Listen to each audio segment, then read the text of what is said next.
નમસ્કાર મિત્રો, વિડીયોમાં તમારું સ્વાગત છે। તો મિત્રો, અત્યારે હાલની ખૂબ જ મોટી અને દુઃખદ ખબર સામે આવી રહી છે। તો મિત્રો, તમને જણાવી દઈએ કે વડોદરાના પાયલી વિસ્તારમાં એક અત્યંત હૃદયદ્રાવક અકસ્માત સર્જાયો છે। એક કન્સ્ટ્રક્શન સાઇટ પર કામ કરતા શ્રમિક દંપતીને માત્ર 5 મહિનાની દીકરી અનન્યાનું બિલ્ડરની કાર નીચે કચડાઈ જવાથી કરુણ મોત નીપજ્યું છે।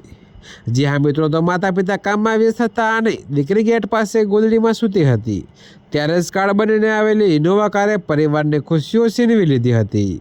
જોકે મિત્રો, મૂળ દાહોદ જિલ્લાના અને હાલ શેરખી ગામે રહેતા વિનુભાઈ પણદા પોતાની પત્ની માનસી અને 2 બાળકો સાથે ગુજરાત ચલાવવા કડિયા કામ કરે છે। તો છેલ્લા 4 દિવસથી આ પરિવાર પાયલીથી સોપાન 55 સાઇટ પર પેપર બ્લોક નાખવાનું કામ કરી રહ્યો હતો।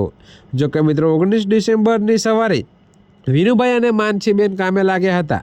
જોકે માનસીબેને પોતાની 5 મહિનાની દીકરી અનન્યાને સાઇટના ગેટ પાસે ગુજલી પથારીને સુવડાવી હતી જ્યારે તેમનો નાનો દીકરો બાજુમાં રમતો હતો। તો મિત્રો, બાળકીને તાત્કાલિક ભૈલીના સરકારી દવાખાને અને ત્યારબાદ 108 મારફતે ગોત્રી હોસ્પિટલ ખસેડવામાં આવી હતી।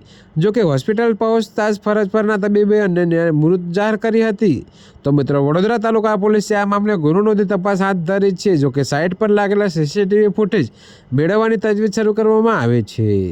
ત્યારે મિત્રો, અત્યારે હાલ માટે આટલું જ। મળીશું નવી અપડેટ સાથે। અને જો તમને અમારા વિડીયો પસંદ આવતા હોય તો વિડીયોને લાઇક, કોમેન્ટ, શેર અને અમારી ચેનલને સબસ્ક્રાઈબ કરવાનું ભૂલતા નહીં મિત્રો।